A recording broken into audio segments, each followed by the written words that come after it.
Hi, it's Angeline here. I'm continuing on the fun celebration of Unity Stamp's 10th birthday this week, and I'm going to show you how to make this card. So I've already stamped and colored this brand new Unity stamp here with my Copic markers, and today I'm be using the Nuvo Gilding Flakes in gold. And what I'm going to do here is take a piece of paper and a container and just place all my flakes in there. And today I'll be using the Zig glue pen here. You could also use the Nuvo glue pen or any kinds of adhesive here. So what I'm doing here is actually to draw in some different sizes of circles and dots here to create my own background. You could always do whatever patterns that you like or prefer. Once you're done, just let the glue dry for a minute, and that leaves it tacky enough before you do your foiling.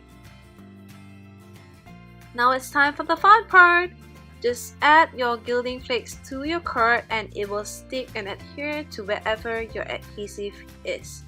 It kind of looks messy right now, but trust me, it'll look so pretty in the end. Just use your fingers and flatten everything out and rub off the excess from the card, and it will just leave behind whatever design that you've just drawn in before. So for me, it's the dots and circles. One very important tip is that you do not want to turn on any fan or air conditioners when you're doing this, because the gilding flakes will be flying everywhere.